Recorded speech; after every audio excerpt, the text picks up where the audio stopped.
he received a vision of the resurrected Christ, who revealed himself and gave John a message to transcribe in the famous book of Revelation. The visions and prophecies contained in this book reveal an all-out spiritual war that unleashes the forces of evil against believers in the end times. The text begins with a series of letters to 7 churches in the 1st century's Asia Minor. What was the significance of these messages? And were they ready to hear them? Deeply intrigued by this revelation, I decided to investigate these mysterious churches of Revelation. What do they represent? From the 1st centuries, this revelation became a source of new hope for Christians who were marginalized and oppressed by the Roman imperial power. During my trip, I will travel to the island of Patmos in the Aegean Sea. Then I will continue to Turkey, the land of the churches of the Revelation, to the ancient Roman cities of Ephesus, Smyrna, and Pergamon. What was it like for the first Christians living in these cities? How far were they willing to go to follow Christ? I will seek to understand the relevance of these letters to them and to us today. Can this message still impact the lives of millions of believers? What encouragement does it have for those who are willing to go through times of fire?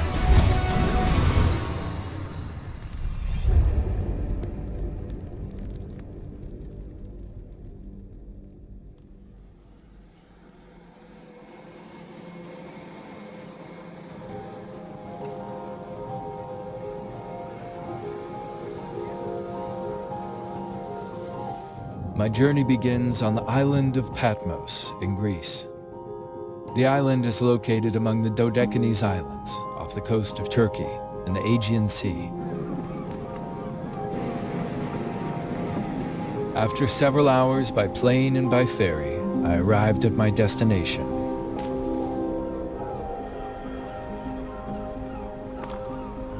The island of Patmos is a beautiful, small, mountainous, and arid island, 12 kilometers long, preserved away from the hustle and bustle of the modern world.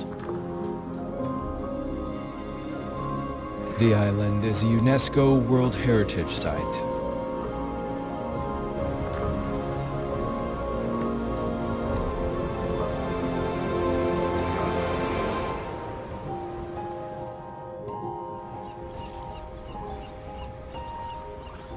Beyond its peaceful charm, this island contains secrets that only the most well-informed know of. That's why I'm going to meet Professor Mark Wilson at his hotel in front of the port of Scala. Renowned historian and author of numerous publications, Mark is considered one of the world's leading specialists in Patmos and the 7 churches of Revelation. Well, we're on a lovely Greek island called Patmos that today is about 60 kilometers off the coast of Turkey. But in the 1st century when John was here, this was part of the Roman province of Asia.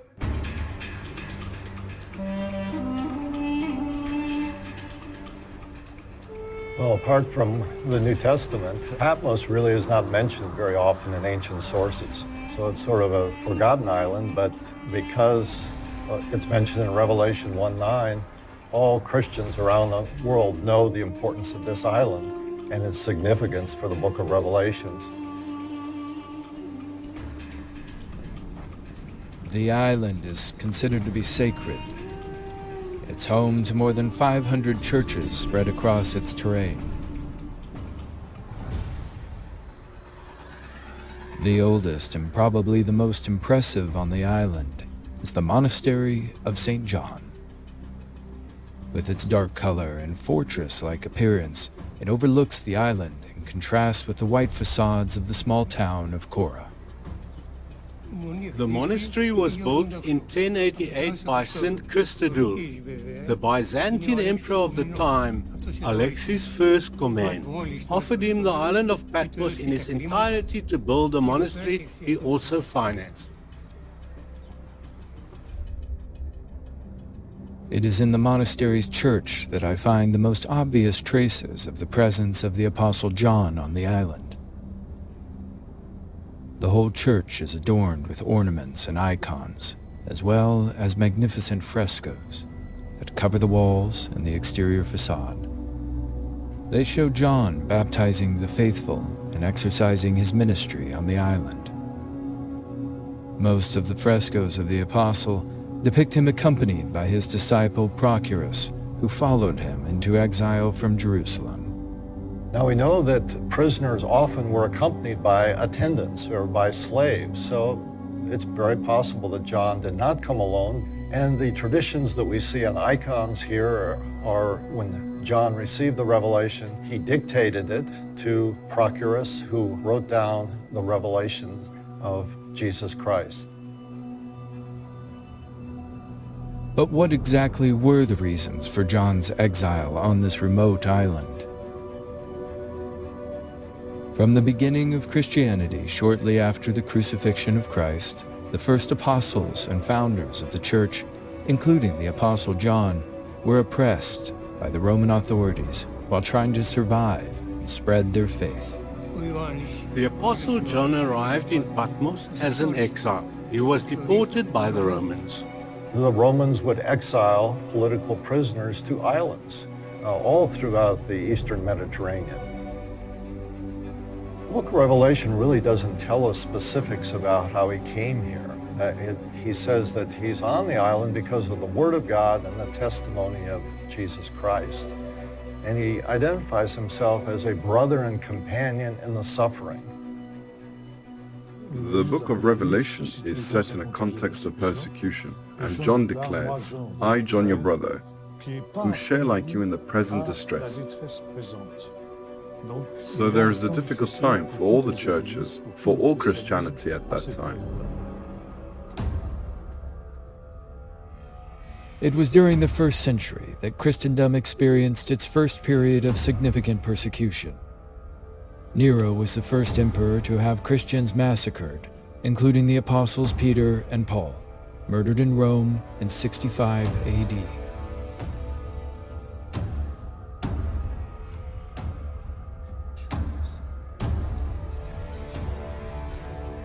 A few years later, there was a great uprising in Israel. In 70 AD, Israel was besieged by the Romans. General Titus massacred the inhabitants in a bloodbath and destroyed the temple, forcing the Jews into exile. Here we have a period in church history when the Christians have just been persecuted in Rome. We also have a Jew coming from the war zone in Jerusalem there, arriving in Ephesus. So a very tumultuous period in history. And so with the political instability, I think if I was a Roman governor, I would like to get this leader out of the way for a period of time until the political and religious situation settles down. In Patmos, the Monastery of St John becomes particularly intriguing, but we know that it hosts a mysterious library in its depths. Few people have the privilege of entering it. Fortunately, a local contact on the island has got me permission to access the underground of the monastery, thus opening the doors of this unique place. This library contains in its depths infinitely precious and carefully preserved work, including several thousand-year-old manuscripts. Among them is the oldest known copy of the Gospel of Mark, the Codex Purpureus. This 5th century document is one of the oldest illuminated manuscripts in the world. Giannis, the library curator, takes meticulous care in showing me this precious artifact. The existence of this unique collection reveals how important the island of Patmos is for the Christian Orthodox world. From the Byzantine era to the end of the 19th century, several hundred manuscripts were collected here, making this the oldest and one of the most extensive libraries dedicated to the Byzantine period.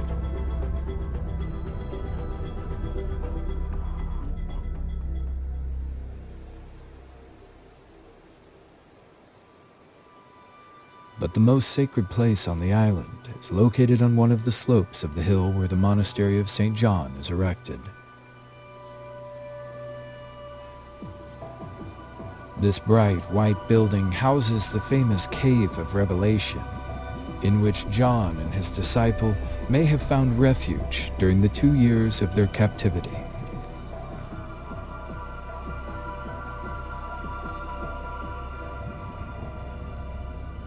Well, there are a number of caves on the island, and certainly John would have had to have shelter somewhere during the time when it's cold, when it's raining here on the island. And the cave might have been a place not only of shelter, but of spiritual retreat, where he could pray, he could meditate. It is very likely that the tradition is correct that John was in this cave when he received his revelation. The first thing you notice on going down into the cave is that it has been made into a place of Orthodox worship. The building is attached to the rock wall.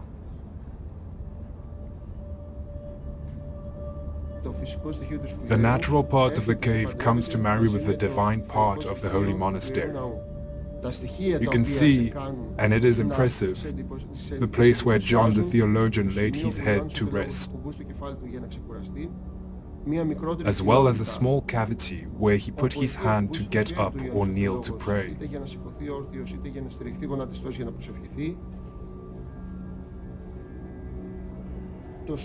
There is also the place of the tear in the rock in 3 parts that symbolizes the Trinity of God.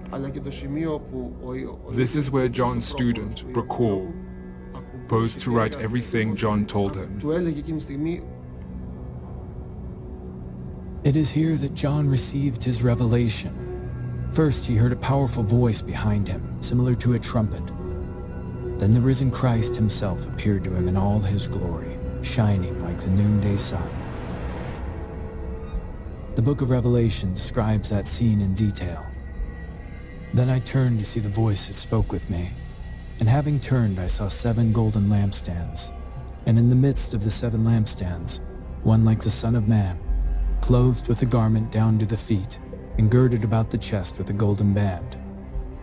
His head and hair were white like wool, as white as snow, and his eyes like a flame of fire. His feet were like fine brass, as if refined in a furnace, and his voice as the sound of many waters.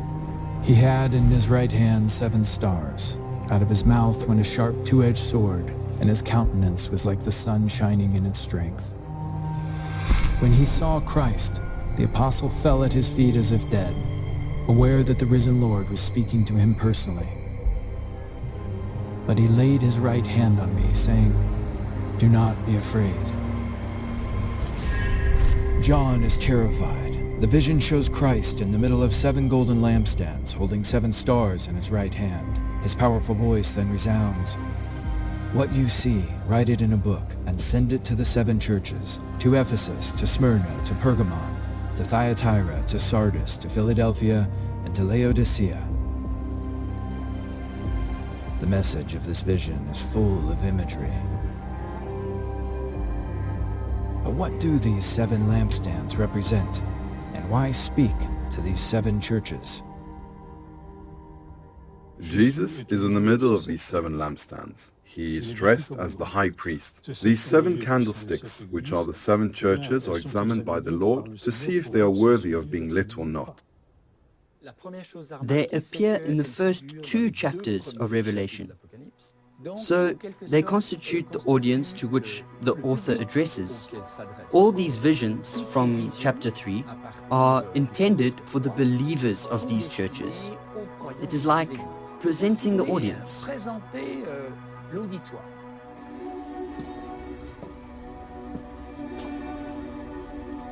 These congregations were all in Asia Minor, in the western part of modern-day Turkey.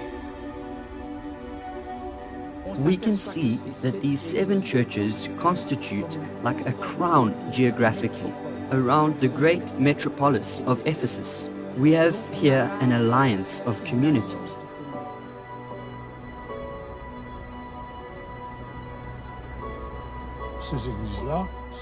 These churches are very real. They lived here 2,000 years ago. They had their problems, their difficulties, their questions, their missteps, etc. On the other hand, they had to be a quorum of 7, because of the symbolic nature of the 7 that is found throughout the Revelation. Why have we kept these 7 letters, and why are there no others? Because it's symbolic. In a way, when we made a list of 7, we said it all.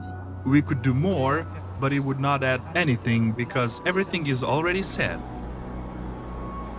7, it is the number of fullness. So the 7 churches represent the universal church. It is the church of all places and all times.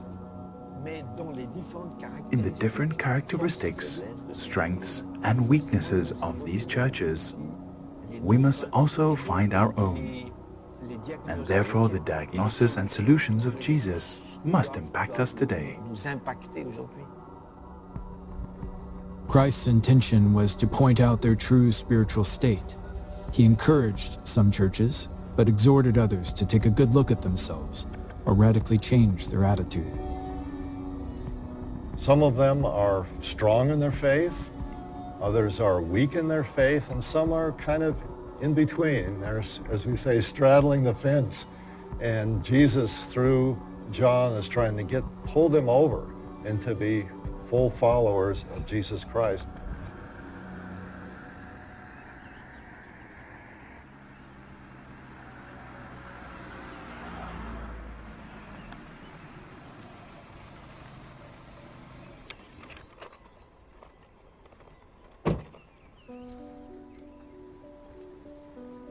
Looking out over Patmos, I realized this small, remote Mediterranean island played a key role in the history of humanity. During his exile, John the Apostle must have looked at this same scenery every evening while thinking about the revelation God had entrusted him and the heavy responsibility to share its message with the 7 churches in Asia Minor. What he may not have known was that beyond these churches, the prophetic text would impact all generations of believers.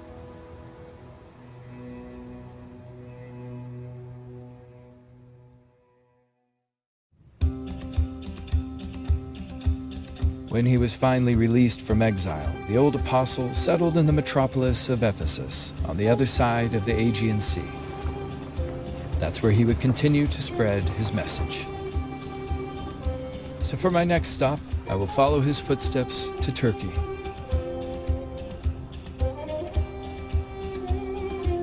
The ferry takes me to Kuşadası, a large coastal town near the archaeological site of Ephesus. My first stop will be the town of Selçuk, inland, to visit a basilica I am particularly interested in.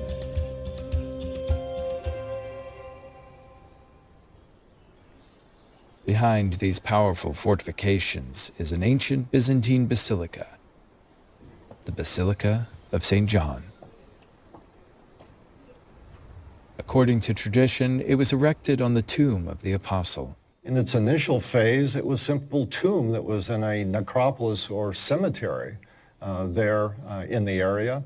And the local Christians maintained the traditions that John was buried here. We see this tradition very early arising, and we see Christian pilgrims coming very early to visit Ephesus and to see the tomb of John. When John came to the city towards the end of the 1st century, Ephesus was already home to a large Christian community, founded by the Apostle Paul years earlier. Ephesus was really the apostolic center because it's also the political center of the province. So this would be the natural place for John to live and to, in a sense, take over the work of the Apostle Paul in the province and continue to lead the churches in the province of Asia.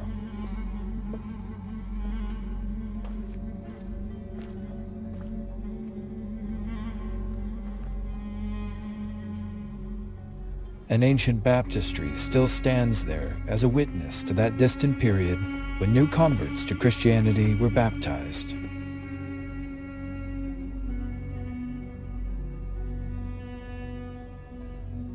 John was the bishop of the churches of Asia Minor.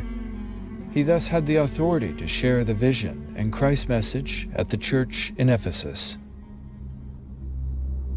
But what was that message?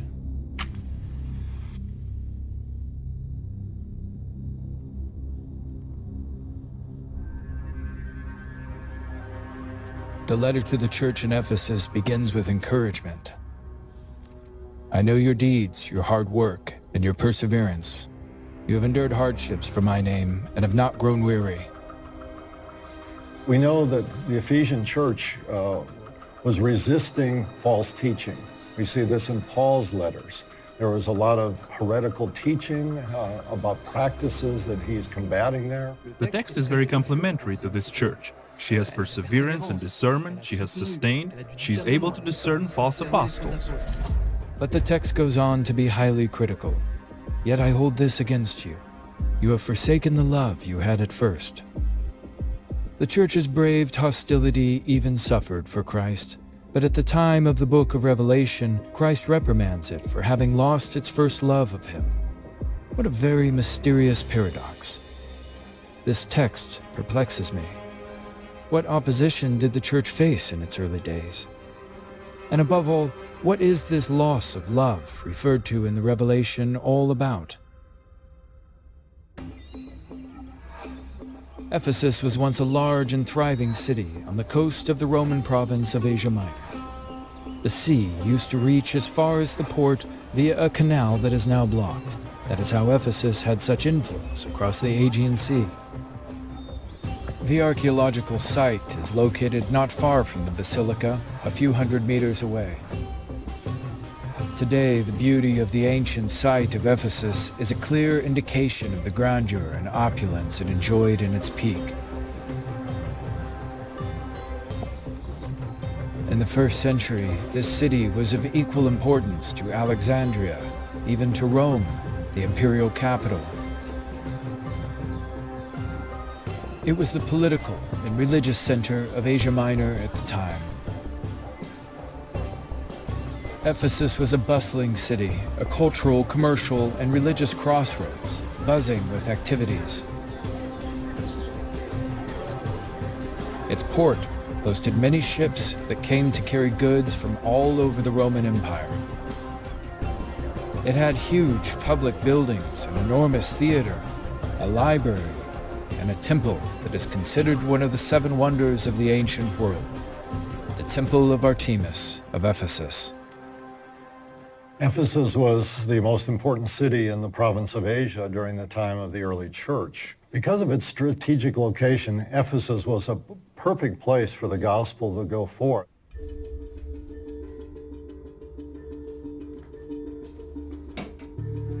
It was precisely because of this that the Apostle Paul settled in Ephesus during the period of his missionary journeys. Paul of Tarsus is the major figure in the spread of Christianity among the non-Jews and the most abundant author of the New Testament. Well, Paul is really the apostle who lays the foundation of the gospel in the province of Asia. Paul arrived in Ephesus around 52 AD, and he chose Ephesus as his missionary base. That was his strategy, to pick large cities. He stayed there for over 3 years. Acts chapter 19 recounts that period in detail and tells how, through Paul, the gospel changed this region. My first step will give me an important clue about Paul's time here. I stand in front of the iconic facade of the Library of Celsus. The impressive building dates from 117 AD. Over half of the fragments of the original were found, and it has been beautifully restored. The library is known as the 3rd largest library in the ancient world, after that of Alexandria and Pergamon. At the time, it was the only place where you could read something. People did not have a private library, so it was open to the public, and people came to read the documents on site. It housed more than 12,000 scrolls lodged in recesses embedded in its walls.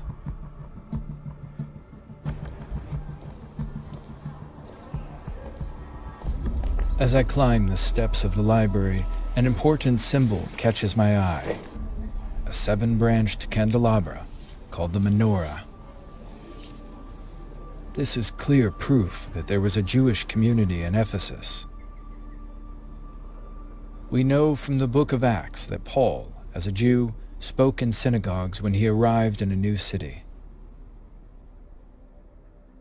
He begins in the synagogue, which he does in many cities where there is a Jewish population. We know in Ephesus there was a substantial Jewish community. The method of evangelization is always the same. His first step when he arrives in a new city is to go to the synagogue of the place. In general, this goes pretty badly after a while. So Paul is forced to leave the synagogue and create a structure next door, which is going to be the church. Paul entered the synagogue and spoke boldly there for 3 months, arguing persuasively about the kingdom of God. But some of them became obstinate. They refused to believe, so Paul left them. He had discussions daily in the lecture hall of Tyrannus. This went on for 2 years, so that all the Jews and Greeks who lived in the province of Asia heard the word of the Lord. People of all walks of life would come and listen to the apostle preaching the resurrected Christ. For around 3 years, Paul went all out, often preaching late into the night. He did many miracles during this time. He did exorcisms, and all of this is described in Acts chapter 19. And so he had great favor with the community there. And during his time in Ephesus, the gospel radiated out throughout the province of Asia. Many were convinced by Paul's preaching to the extent that it caused uproar among those who worshipped Artemis.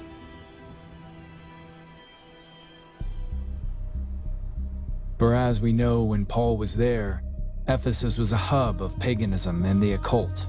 Many Greek and Roman gods were venerated, but the main goddess of the city was Artemis of Ephesus, to whom a huge sanctuary was dedicated. You only need to visit Selçuk Museum a few steps away to understand the scale of devotion to Artemis at the time. The huge marble statue has been preserved, and we can see it on show in a room set aside for it. The statue is a masterpiece, nearly 9.5 feet tall. Artemis, or Diana, her Roman name, was the goddess of the wilderness and hunting. The cult of Artemis was the cult of a fertility goddess. The Artemisium, the Temple of Artemis, is very famous throughout the Eastern Mediterranean. The goddess is depicted in tight-fitting attire decorated with many species of animals representing fertility. These are representations of statues with lots of breasts all over the body. It sounds curious, but it's a kind of paroxysm of the highest point of what is a cult of fertility. Small miniature reproductions of the temple facade and the statue of Artemis have been found almost throughout all of the Mediterranean basin. So many people traveled to Ephesus, of course, for the special services related to the Temple of Artemis. It is therefore a place of pilgrimage that attracts pilgrims from the whole empire. And they left with these small terracotta reproductions. To assert the sovereignty of the goddess in the city, the Ephesians had instituted a sacred fire in the place called the Prytanea. This fire was never to be extinguished. The priest responsible for its care risked being burned alive should the fire go out. There were hundreds of priests, eunuchs, musicians, custodians, and magicians who initiated followers into secret rituals, offered sacrifices, and paraded in huge mystical processions in honor of Artemis. A whole month of the year was dedicated to the goddess and given over to her bacchanalian revelry to celebrate Artemis of Ephesus. Pilgrims from all over the Greek world would attend orgastic festivals and initiation rituals in her honor. It was the most visited temple in the whole of Asia Minor. It was against this pagan backdrop that the Apostle Paul began to preach the gospel.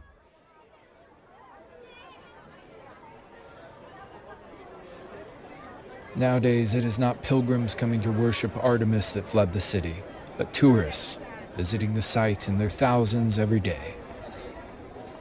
As I make my way through this crowd, I'm aware of the opportunity this gave Paul. He used the Temple of Artemis to his advantage. He preached the gospel to pilgrims from all over the empire who came to celebrate feasts in honor of the goddess Artemis. This caused Jews and pagans to gradually convert to Christianity. The goddess of Artemis in Ephesus bumps into Paul, who comes to preach faith in Jesus Christ. So obviously the difference between these two types of beliefs and the two purposes is still quite strong. So Paul preaches to different backgrounds that come from extremely different cultures. The message of the gospel is bringing a different ethical standard. The treatment of slaves, for example, that Paul is talking about, of loving one another. The use of money that Paul is teaching in terms of stewardship. All of these elements of the gospel were very different than the cultural and political milieu of Asia Minor at this time. Seeing the power behind Paul's miracles, a number of people who had been involved in witchcraft brought their scrolls and burned them publicly. The book of Acts talks about the books being worth 50,000 drachmas, a fortune equivalent to millions of dollars today. There had been an extraordinary awakening where there were setups of life, so much so that the occult arts present at Ephesus had been abandoned. But Paul had already convinced a large group of people to change their allegiance by saying that man-made gods were not gods but idols. He had such success that the number of pilgrims going to the temple decreased. It is obvious that Christianity takes full brunt of the pagan cults, which are associated with an important mercantilism. There is a whole sacred trade that takes place around this city. The silversmiths who are selling their souvenirs to the pilgrims who come into the city are upset because of the preaching of Paul. And of course, they're losing business. They're losing sales to these pilgrims who are coming in.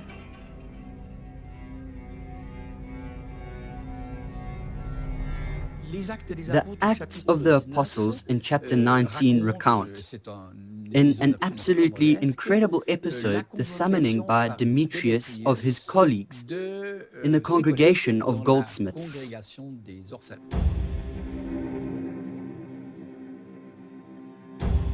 Demetrius, a key leader of this group, called the craftsmen together to stir them up against Paul. Thus he became the spokesman for this large-scale protest movement which spilled over into the whole city.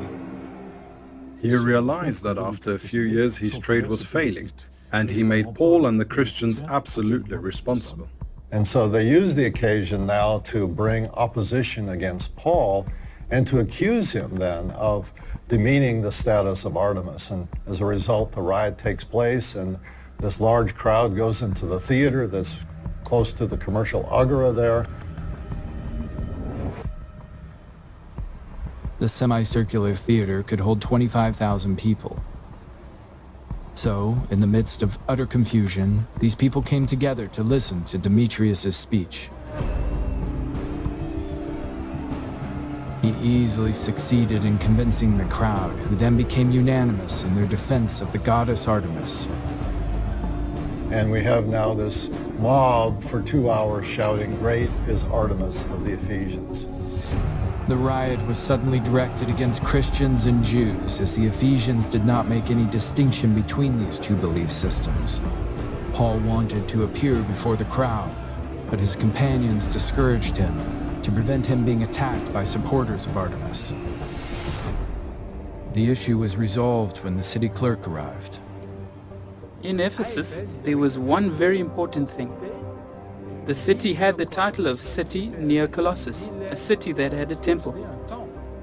So an officer arrives during this revolt in the theater, and he told the people to shut up, to stop this revolt. If they continue like this, we're going to lose our title. If you have a problem with Paul, you can go to the judge, there are courts, and then elsewhere, but not here in this theater. The city clerk dismissed everyone. The crowd calmed down and dispersed.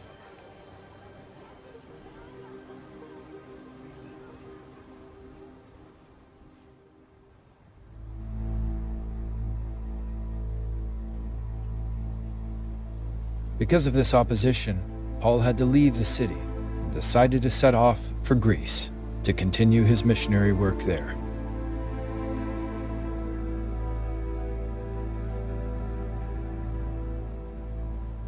For Ephesus and its temple, this marked the beginning of a long decline and gradual dwindling in interest. The port of Ephesus was in a lagoon which gradually silted up, depriving it of its vital access to the sea and the source of its prosperity. So the city lost its prestige. Ephesus never recovered and was eventually completely abandoned over the ensuing centuries.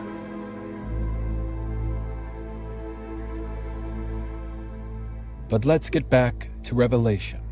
In the same way that the Ephesians abandoned this prestigious city, in a letter to the church in Ephesus, John the Apostle draws a parallel, noting that the church is in decline and has abandoned its first love. And yet all this church's history reveals that it had started out so well. So what happened for it to lose its love of God? The Church of Ephesus is in a way the type of evolution of a church that started well and ends badly. She therefore abandoned her first love. We don't necessarily have to see an unresponsive church. It may be a church that is still very active, but has forgotten why it had to be active. One senses that Jesus himself regrets so much that the affection of this church for him has diminished. He says, "You don't love me like you used to." Finally, the consequence of this lack of love for the Lord is a consequence which carries its logical course. Since you move away from me, you lose the blessing. Therefore, the Lord is looking for a new encounter with the people of this church that mark this awakening that is described to us in the books of Acts. By the time Paul arrives at Ephesus, may once again become a present reality. We're talking about a church that has perseverance, discernment, that does many things. But is she going to lose the heart, the soul of all of this? The living relationship with this God who loves her, who saved her. He gives us His Spirit.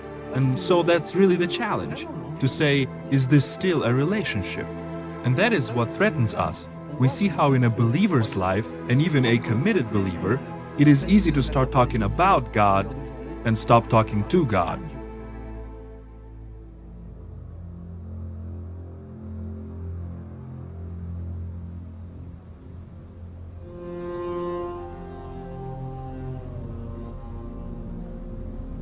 My time in Ephesus is coming to an end. This city was the site of strong opposition when the gospel appeared. However, the missionary work that Paul and John carried out within this young church soon caused a tremendous expansion of Christianity in the Roman world. But the disruption brought here by the gospel was just a foretaste of the major political upheaval that the first Christians would have to face. The next church mentioned in Revelation, Smyrna, will show me just how strongly the almighty imperial Rome will react and oppose what it considered a new sect from Judaism. Will the Christian faith disappear under the weight of oppression? Or, to the contrary, will it spread with even more fervor?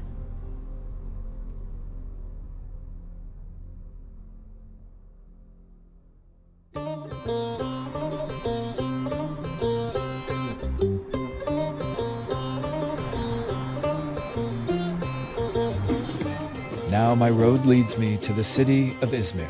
Located about 50 miles north of Ephesus, the city of Smyrna has become the great Aegean metropolis of Izmir.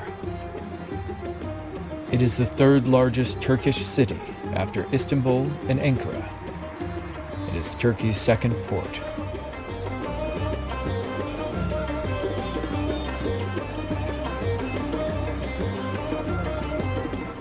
It is a bustling modern city, the one most westernized and most influenced by Europe and modern Turkey. Its residents are as hospitable as they are friendly.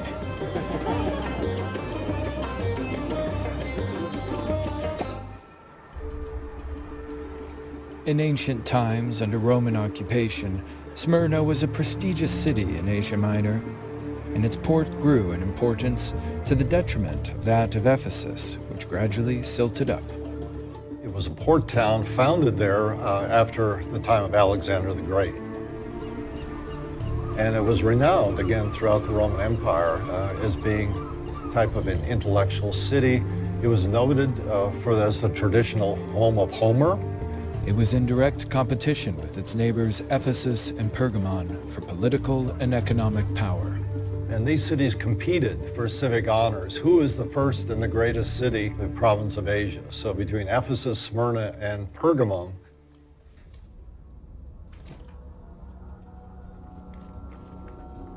In the text of Revelation, the letter to Smyrna warns the church that difficult times lie ahead, and that its faith will be severely tested.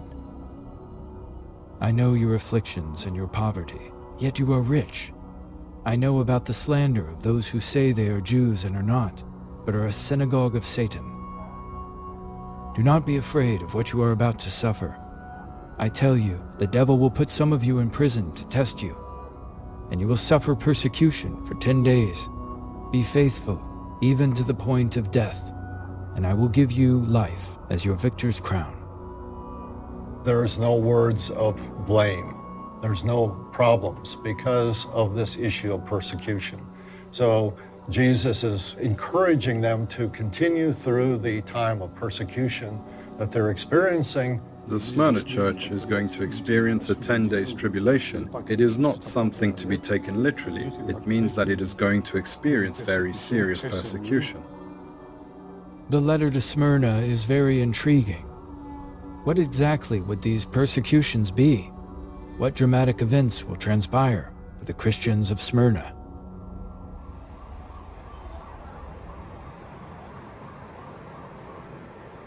I begin my investigation here at the Agora in Smyrna.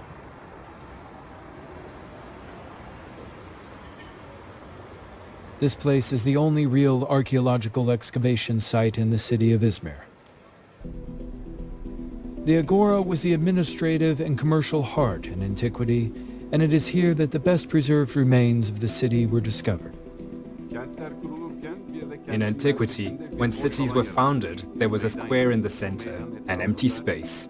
We built around the public establishments necessary for the city, and this place, which was called the Agora, became the center of the ancient cities.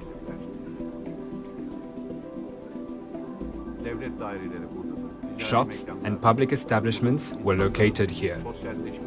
Many activities, such as fairs and festivals, made these agoras the place of socialization. This was the heart of the city of Smyrna in ancient times. But over the following centuries, during the Byzantine period, insecurity and threats of Arab invasions prompted residents to move nearer to the port, to areas of the city that offered better protection. The Agora and Old Town gradually declined in importance and ultimately became a cemetery. This change in attitude towards the Agora explains why we now find gravestones and tombs linked to various religious beliefs here. This cemetery enabled ancient remains to be preserved and deterred people from erecting new buildings. Several of these tombs are decorated with a six-pointed star, representing the Star of David. These Jewish tombs are evidence of the presence of a Jewish community in Smyrna in ancient times. Sources indicate that there was a Jewish community. Then, there was within this community the emergence, as was always the case, of a Christian community. So important to remember that the core of all these early Christian communities are Jews who are followers of Jesus. So they're the first ones who have believed in many of these cities, because see Paul going into the synagogue first and preaching, and there will always be some of the Jews in the synagogues who become followers of Jesus. We see that at the time of the Apocalypse we begin to have a separation which lasted for centuries between Judaism, which did not choose Christ, and Judaism, which followed Christ and allied with the pagans who became Christians. So we have the growing church and Judaism as we know it today. So up to this point, the followers of Jesus were believed to be a sect of the Jews. And it's at this time now that the separation within the Roman thinking between the Jews and the followers of Jesus began. And I think we see this in the book of Revelation as well, with the language in the letters to Smyrna and Philadelphia of synagogue of Satan. A verse in the letter to Smyrna says, "I know your afflictions and your poverty, yet you are rich. I know about the slander of those who say they are Jews and are not, but are a synagogue of Satan." Why does Revelation associate Satan with Jewish communities who were hostile to new Christian believers? And what was the origin of these tensions? And what exactly does the phrase synagogue of Satan mean? Synagogue, etymologically, it means the place where we gather. It is the gathering of those who are with Satan. This text has often been used by Christian anti-Semitism since the days of the Church Fathers. But when you take it into context, you realize that it doesn't apply at all to the Jewish community that there might be right here in Smyrna. Unfortunately, Christians have used texts like this in anti-Semitic ways. And so we must carefully distinguish that this is not the intent of this. When you realize that we are not facing a Christian church that appeared from nothing and Judaism that continued as if nothing had happened, but that we are rather on two branches of the same tree, then you understand this fight. It is violent because we are never as violent as when it touches us intimately. So this tension now is growing within the Jewish communities about, what to do, with this group of Jesus followers. Now the pushing out of Jesus followers from the synagogue, from the Jewish communities here, and this is what is being addressed by John here.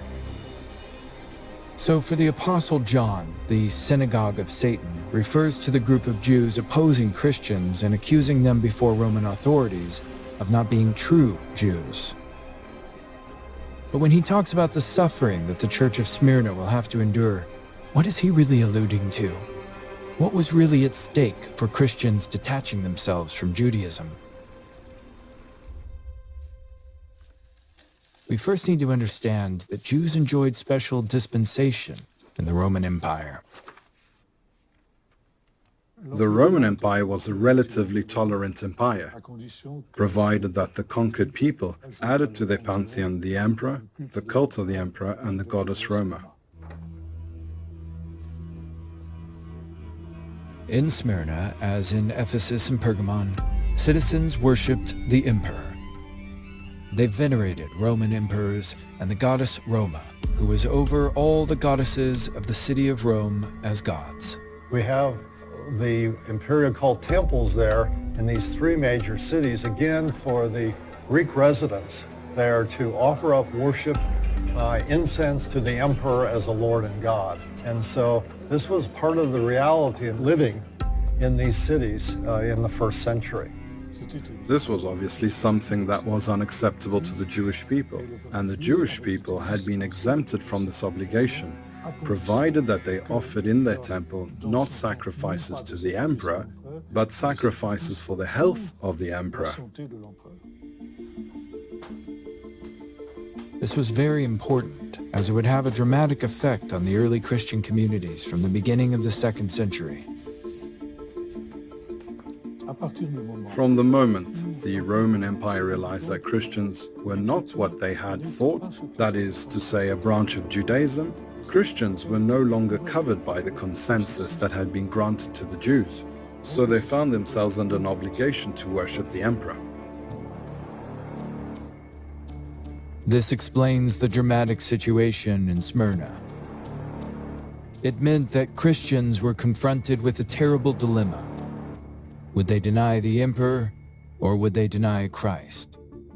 One of the things that the provincial governors would try and do with the Christians is have them offer sacrifice to the genius of the emperor and to confess him as Lord and God.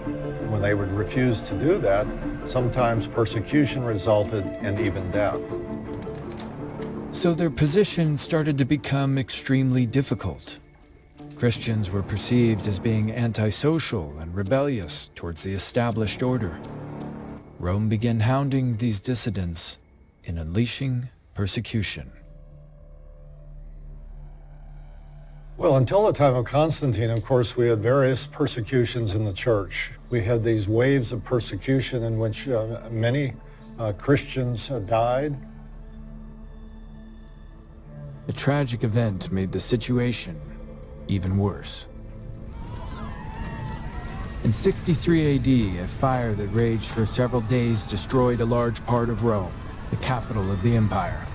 It was a terrible tragedy that claimed thousands of lives. And there were rumors that circulated, according to which it was the Emperor Nero himself who had ordered Rome to be set on fire. Witnesses said that they had seen Nero playing the fiddle while Rome burned behind him. He was said to have set the city on fire in order to destroy the older districts so that he could rebuild Rome to his liking. These are the rumors. Whether or not it was ultimately he who set Rome on fire, historians are discussing that. To silence these rumors, Nero accused Christians and had them tortured, calling the Christian religion an evil new superstition. Nero looks for someone to blame this fire on, and the Christians become a very convenient scapegoat, and so this great persecution takes place.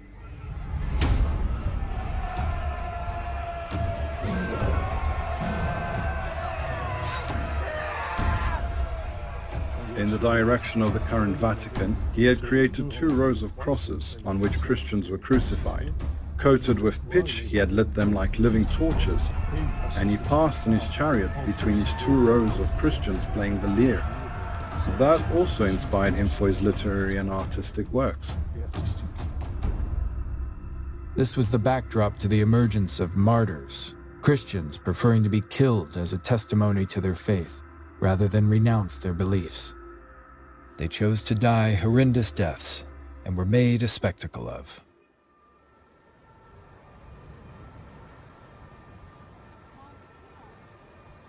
An event that marked history then took place in Smyrna.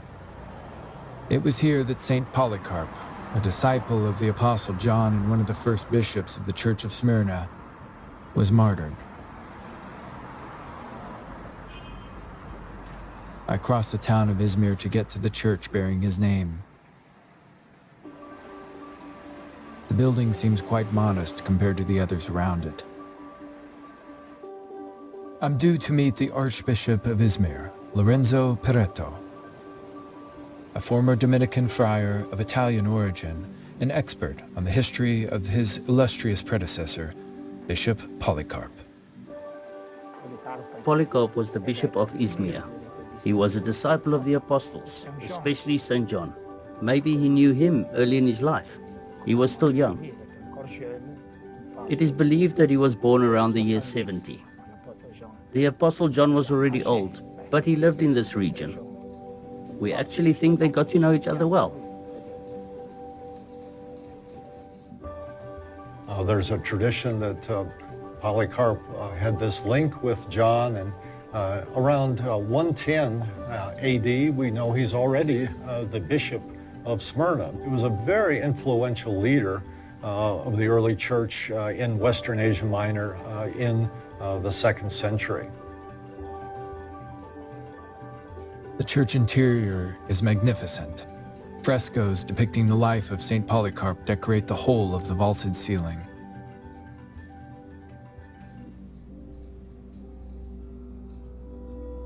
Polycarp, as the bishop of Smyrna, was in a very difficult situation at the end of his life.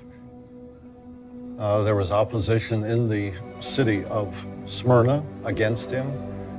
There was the beginning of persecution against the Christians. He was persecuted on the denunciation of the Jews of the place. There was a conflict at that time between the Jews and then the Christian community. And Polycarp, being therefore the main representative, he was denounced to the Roman authorities.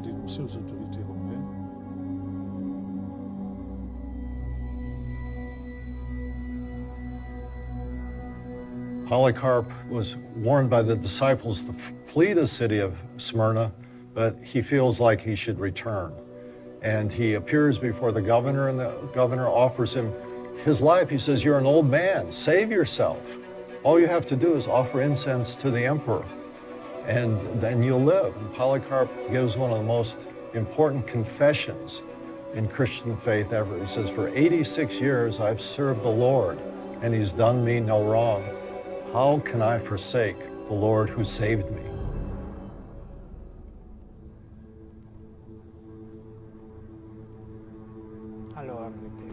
He was meant to be burned alive, but the flames did not touch him, so they took swords. And then he is stuck with a sword into his side, and Polycarp dies.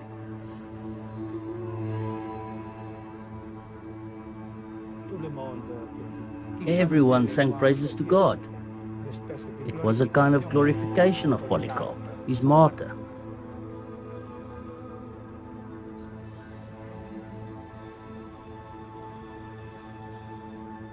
Polycarp died as a faithful martyr to Christ. His death was not an isolated act, as many Christians suffered the same terrible fate afterward. If you read Revelation saying to yourself, at least one or the other church is being persecuted, this is proof that Revelation is a book to console persecuted Christians, saying to them, wait, it will soon be resolved. Read the letter to Smyrna seriously. It is said to them, the one who will be faithful until death. They are not going to be spared, any more than Jesus was spared. The justice of God necessarily implies justice in the afterlife, because our present world is a totally, intrinsically unjust world. But there is a righteousness from God and a retribution from God which is inscribed in eternity. What I'm telling you, the good news is that death will not have the last word. It is that to die for the truth, for a world which does not allow itself to be perverted by this evil spirit, that is the real victory.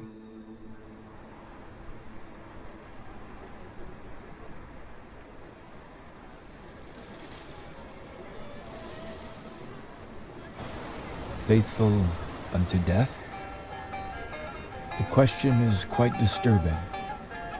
If I too were to face violence and persecution, would I be prepared to lose my freedom in order to keep my religious beliefs?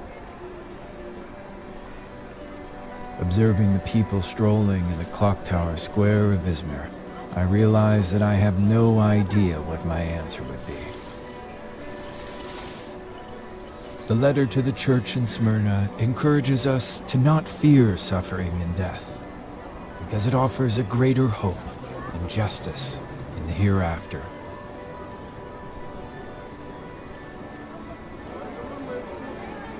The letter to the church in Smyrna opened my eyes to the oppression of the early Christians.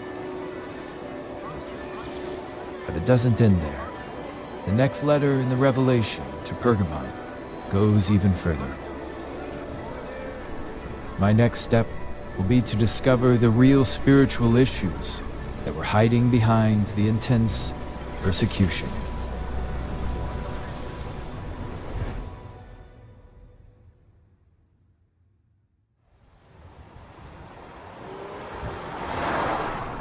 I'm heading to the small town of Pergamon, located 100 kilometers north of Izmir.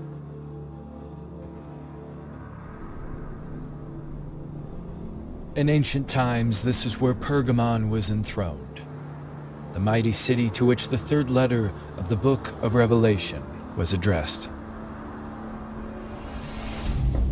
Pergamon looks to be an important milestone on my investigation.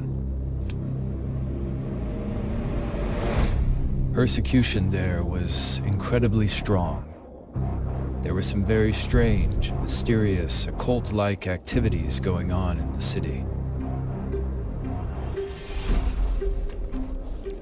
The letter addressed to the Church of Pergamon is probably the most intriguing so far. I know your works and the place where you are established. There is the throne of Satan. You are firmly attached to my name, and you have not denied faith in me, even during the days when Antipas, my faithful witness, was put to death in your home where Satan is established. This letter surprisingly proclaims that the seat of Satan's power was in this city. What is it referring to?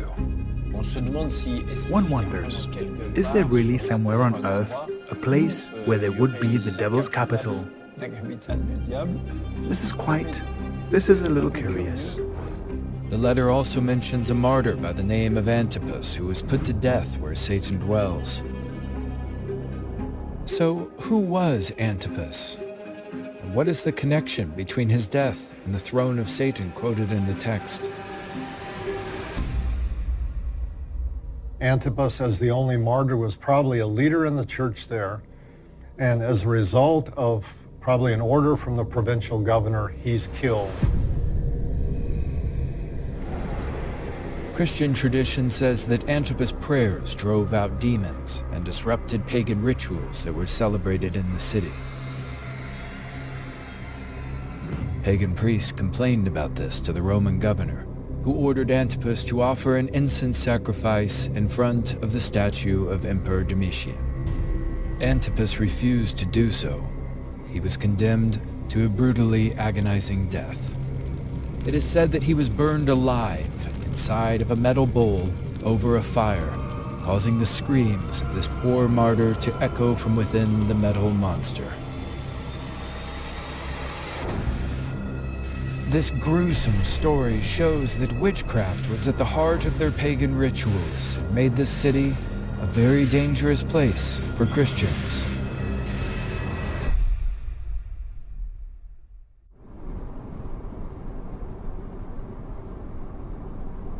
Here I am with Pergamon in front of me. Built on a mountain overlooking the small Turkish town, Pergamon's Acropolis is one of the most impressive archaeological sites in Turkey. An amazing architectural achievement. This place of power must have been incredible in ancient times. Pergamon was a very important fortress city after the time of Alexander the Great. It became the seat then of the Attalid Empire that ruled for about 150 years. So they built this beautiful city on top of the Acropolis. It was a very important and wealthy city. And the final king of this empire, Attalus III, gave his kingdom to the Romans.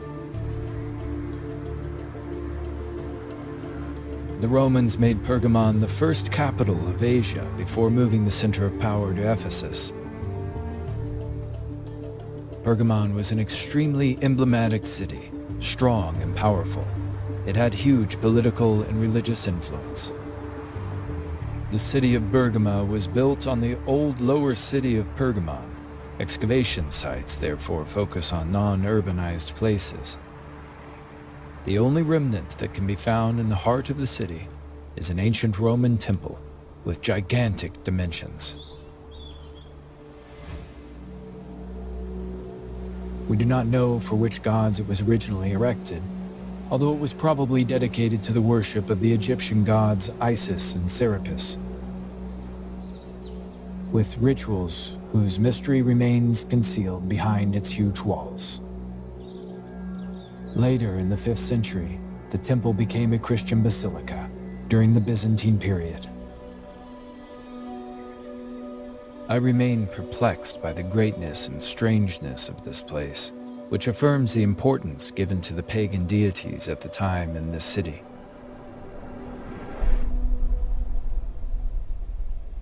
But another, very famous place of worship in ancient times was located in Pergamon.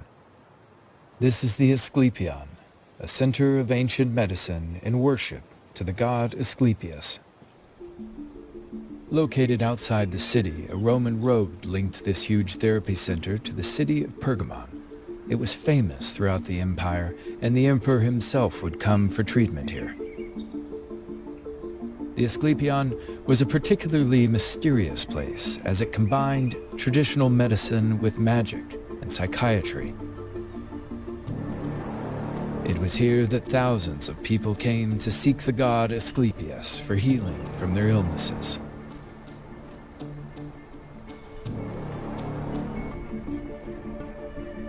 Asclepius was depicted with a rod in his hand, around which a serpent is wrapped. So the snake is a very important symbol related to the healing centers of the Asclepion. There are various treatments, and one of them was like dream therapy and sort of hypnosis, and people would get visions of snakes coming. Yeah, they would have priests, doctors there who would be there, and they would, sort of ancient therapists, who would ask the patients there to tell them the dreams, and then they would interpret them. The touch of sacred snakes on the sick, whether in dream or in reality, was then interpreted by the priest as the healing touch of the god Asclepius. Serpent worship was widespread in the ancient East as the very image of healing, restoration, eternal life. Why did the snake symbolize this, when it actually has a negative image and is a dangerous animal? Simply because in ancient times people believed it was rejuvenated every time it shed its skin. Therefore it was a new birth, it was a new stage, a restoration that was given to the snake. Hence the snake became the symbol of healing and eternal life.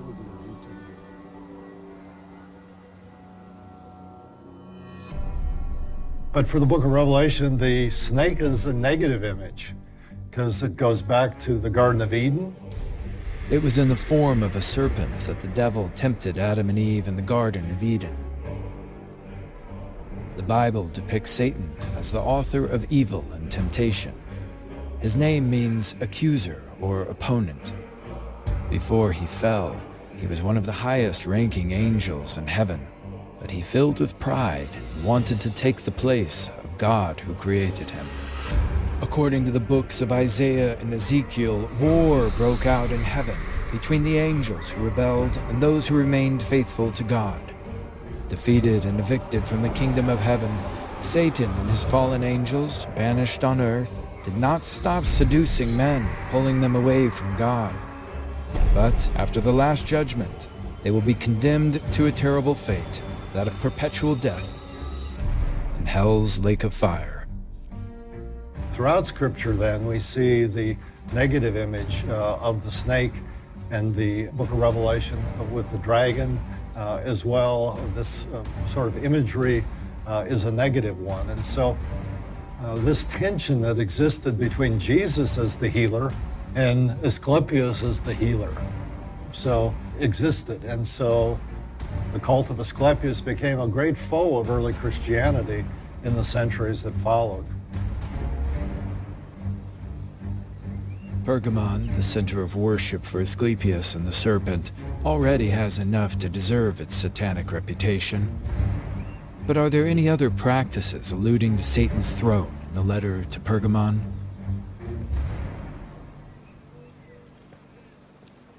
Determined to understand this mystery, I decide to visit the famous Acropolis.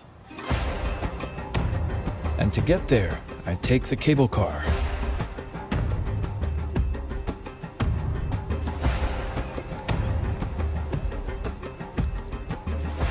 The Acropolis of Pergamon has a royal look. Majestically carved out of the mountain, it dominated the entire region with its splendor.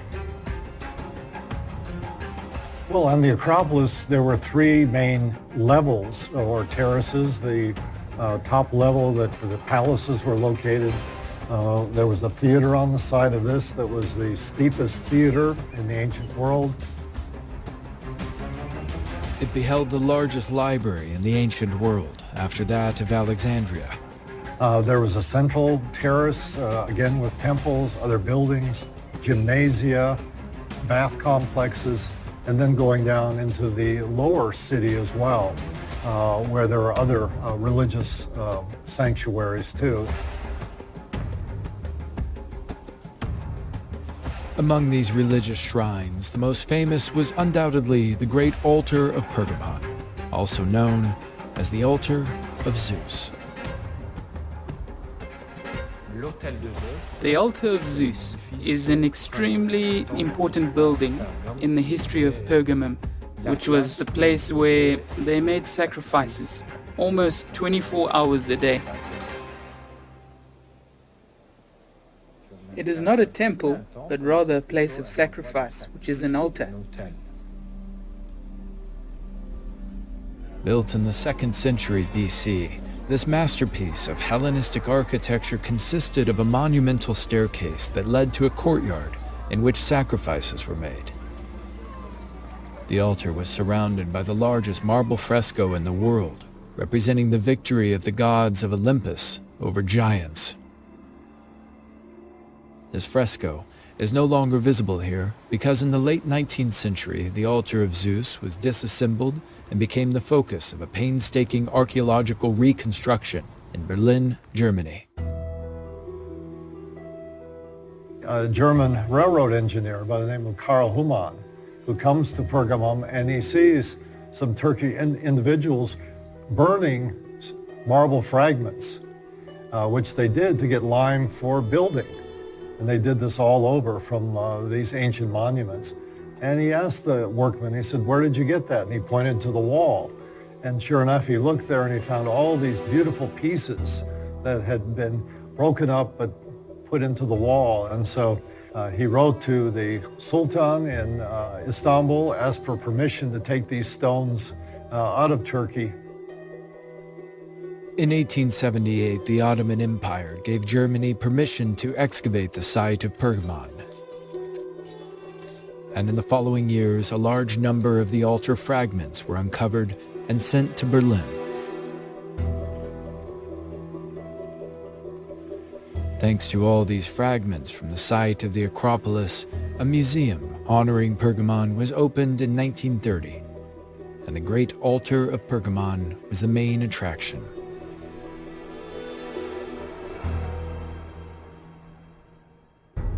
The monument is still visible today in Berlin. Strangely enough, its two wings, separated by a monumental staircase, give it the shape of a throne. The similarity is striking. The throne of Satan in the letter to Pergamon could therefore refer to the altar of Zeus. Could the murder of Antipas inside the bull have taken place on this altar? The hypothesis is popular with some specialists, but there is no evidence to back it up.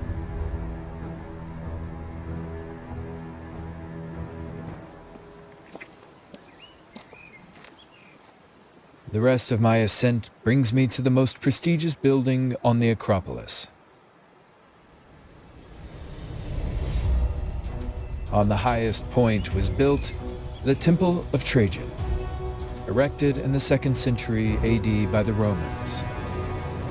Its magnificent columns allow us to clearly imagine the splendor of its architecture.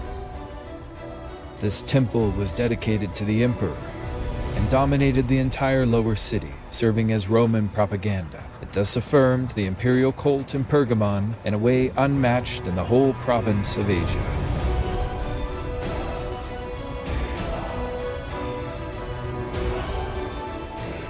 And we know from ancient sources that they actually had a facility where families of the elite would gather and they would sing hymns to the emperor as Lord and God and as a divine being. Pergamum then became a center of imperial cult worship very early in the province of Asia.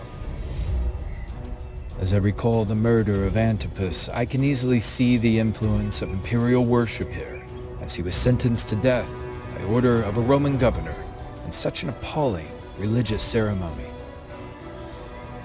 Pergamon was really the example of the imperial cult that mixed pagan rituals with an extremely powerful political and religious alliance. This alliance of power exercised a very strong grip and domination over the city. And yet this element is particularly denounced by Revelation.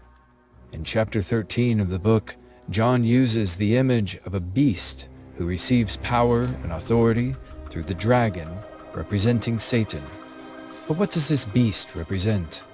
One of the distinctive figures in the book of Revelation is an individual, these beasts that represent the religious and political power on the earth. Now, what's interesting in Revelation, the word Antichrist is never used. In a sense, though, the man of lawlessness that Paul talks about, Antichrist in other texts, and the beast that we see in Revelation represents that type of figure who was against the church. Many biblical scholars believe that the image of the beast is a direct reference to the worship of the emperor. For who better than Rome and its emperors embodied the image of evil at the time Revelation was written? And this is especially true in Pergamon and in the province of Asia, because it was where Christians were most subject to imperial worship. By this image in Revelation, John alerts Christians to the danger of submitting to and prostrating themselves before the image of the emperor. For the author of Revelation, this is extremely serious. It is something that puts us out of the communion of the Lord. It is an act of idolatry. It is spiritual adultery.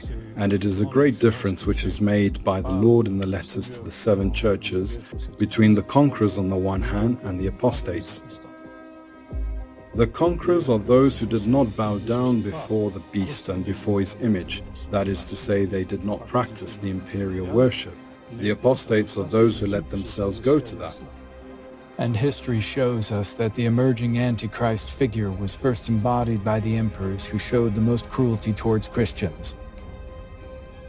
The first one to do this was the Emperor Nero.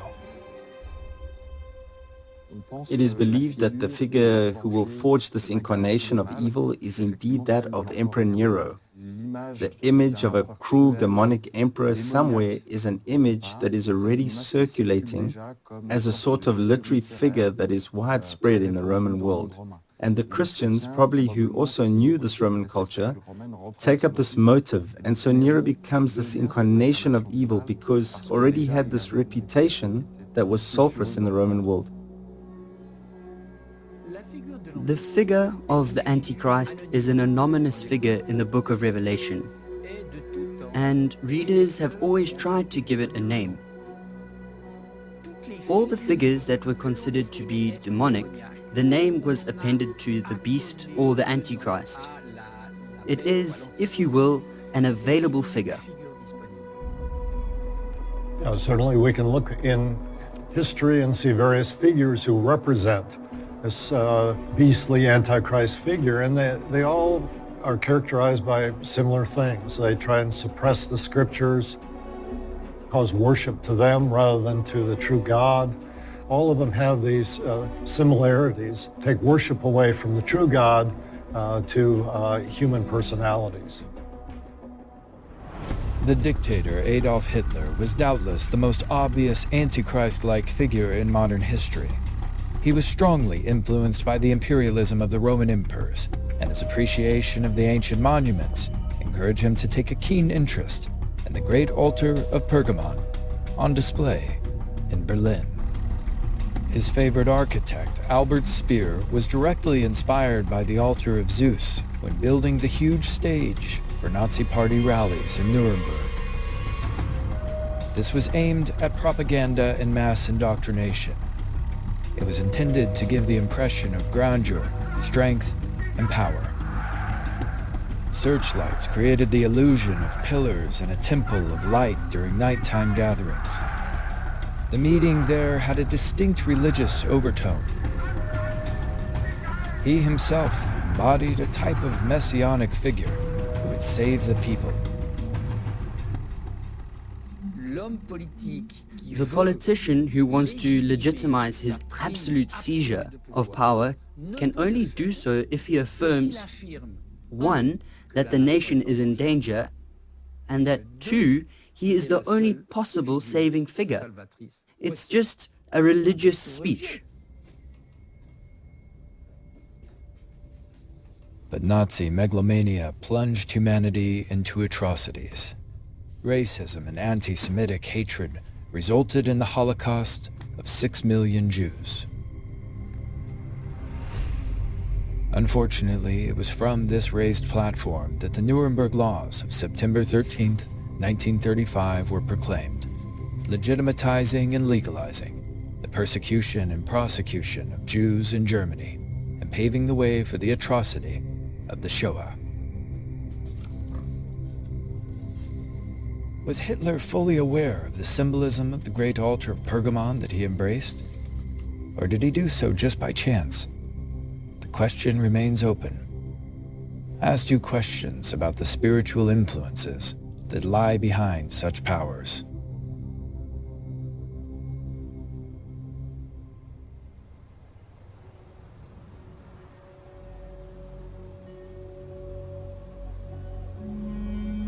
So Pergamon was the center of occult power at the time. The worship of deities such as Asclepius and the serpent ritual, human sacrifices on the high altar, the supremacy of imperial worship allied with other pagan practices. All this made the city of Pergamon one of the most dangerous places for Christians. My visit to Pergamon helped me understand that beyond physical persecution, spiritual oppression persists, which Christians are called to discern. The Apostle Paul wrote in the epistles to the Ephesians that believers had not to fight against flesh and blood, but against the rulers, against the authorities, against the powers of this dark world, and against the spiritual forces of evil in the heavenly realms. The letter to the Church of Pergamon encouraged Christians who, like Antipas, persevered in faith and prayer in the face of human and spiritual hostilities in this city. The example of their perseverance under persecution requires deeper contemplation.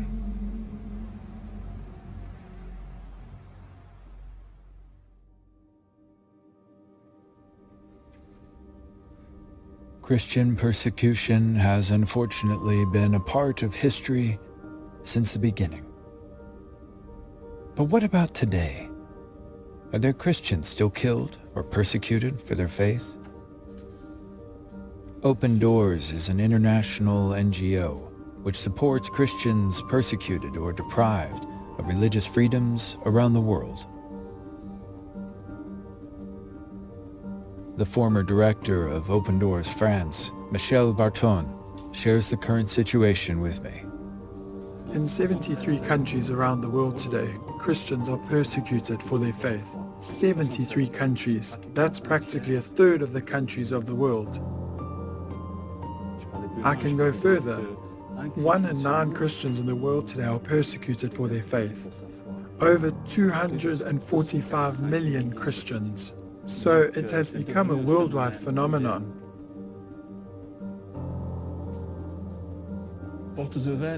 At Open Doors, to try to understand the persecution, in fact, we analyze 5 areas of life. And we are not only look at the persecution, which is the violent persecution, murders, assassinations, rapes, people beaten, attacks on churches, but also daily pressure.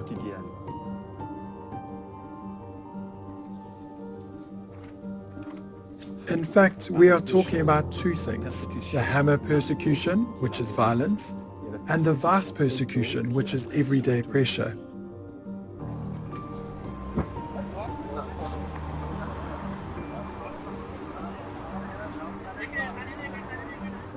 The persecution is always a choice. If you don't want to be persecuted, it is very easy. Don't tell anyone you're a Christian. Don't live your faith in front of your neighbors. Keep everything to yourself. Don't go to church on Sunday morning, and you'll be left alone. And every Christian must make this choice. And in countries where you don't have the right to live your faith freely, it requires a choice to follow Jesus.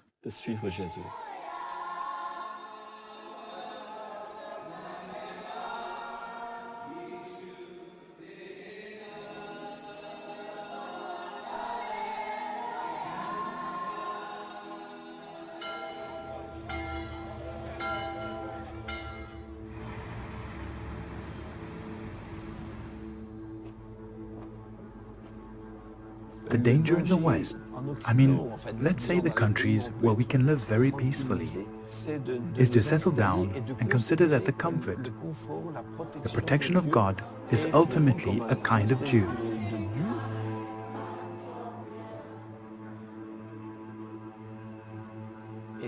And it is very dangerous because we no longer have the habit, the concept, the understanding that the gospel is also to join Christ in his sufferings.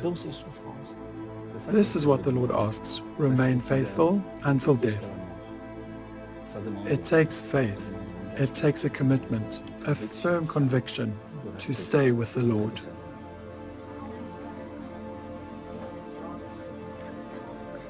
There's a verse at the end of the letter of the Colossians. Paul, who is in prison at the time, and he had finished his letter, he said, I, Paul, am writing to you. Don't forget that I am in chains. When Paul says, remember my chains, he is saying don't forget that walking with Jesus comes with a price to pay. Jesus said, if they persecuted me, they will persecute you too. You cannot imagine you will live without problems when you follow the Son of God who was persecuted to death.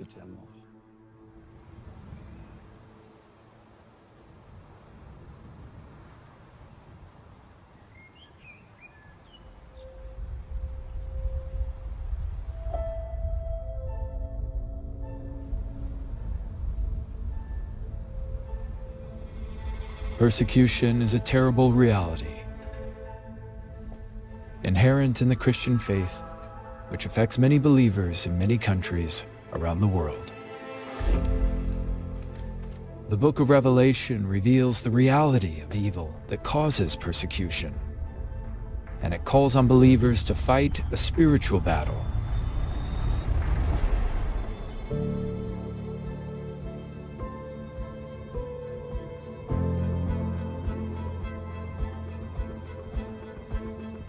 The example set by the apostles Paul and John, and the martyrs Polycarp and Antipas, reveal men of incredible faithfulness who were not afraid to suffer for their faith, even to the point of accepting chains or death if necessary.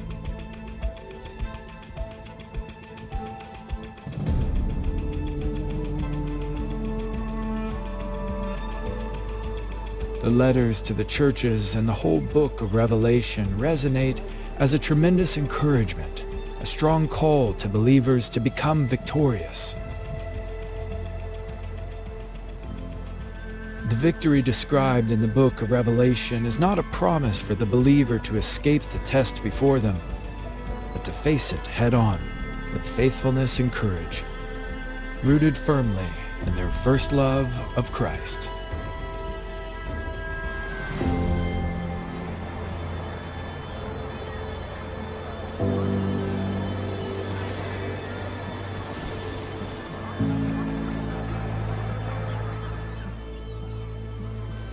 I now better understand the immeasurable value of the message that this book contains for all generations of oppressed believers who go through times of fire.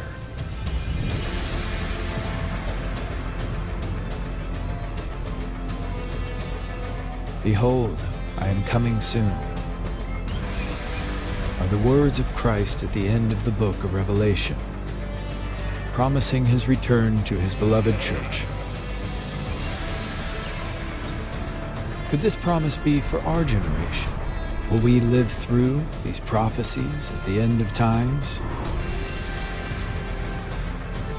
Will we be prepared to stand firm in these times of fire?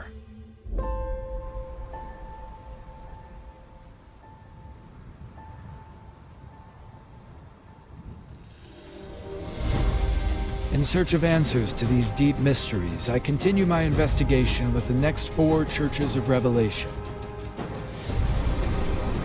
I will discover the additional dangers described in the letters addressed to these churches.